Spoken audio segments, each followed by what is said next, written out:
Should I open or close the tower hot vapor bypass pressure control valve to lower my tower pressure? Well, that's somewhat of a difficult question.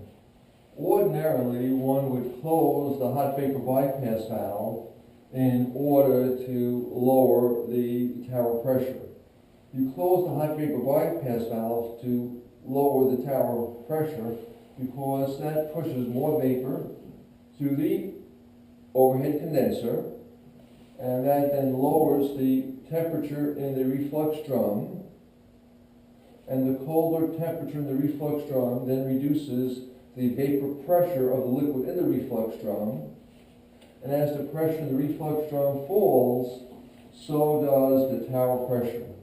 Ordinarily, we say we control not tower pressures, but we control reflux drum temperatures. However, that is not always true.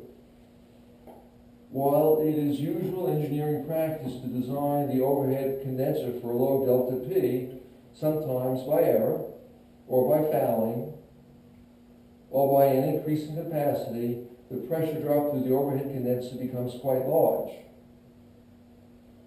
Then, when you close the hot vapor bypass, while it is always true, without exception, that this pressure in the reflux drum will fall, it may then happen, again, if the delta P through the overhead condenser is higher than expected, that the delta P in the condenser will go way up, and then tower pressure will then greatly increase.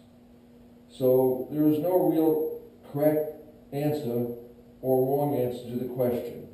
Sometimes closing the hot vapor bypass valve raises the pressure in the drum, in the tower, but normally we have the expectation that closing the hot vapor bypass valve would lower the tower pressure. Norm, should I always keep the water outlet valve on the water cooler wide open to maximize cooling water flow? Actually, not necessarily so.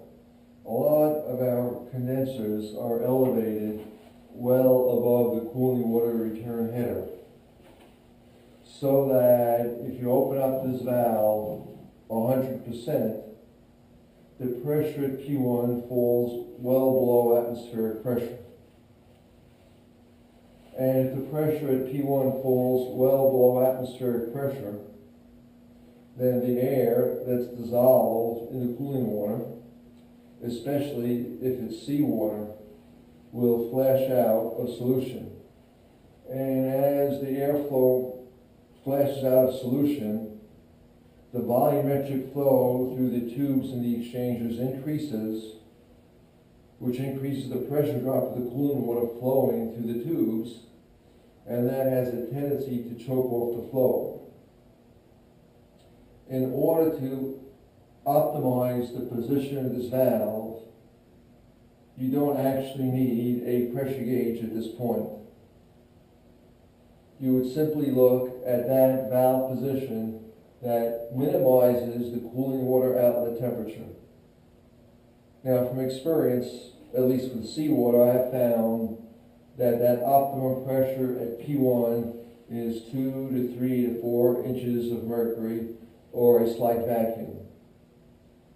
If you throttle on this valve more, the pressure will go up, but then you will indeed restrict the cooling water flow, and then the temperature of the cooling water outlet is also going to go up. Again, as a rough guideline, a pressure of 2 to 3 to 4 inches of mercury vacuum, or minus 1/10 of a bar pressure, is pretty close to the optimum, but that's not my practice. My practice is to optimize the position of this valve based upon the cooling water outlet temperature.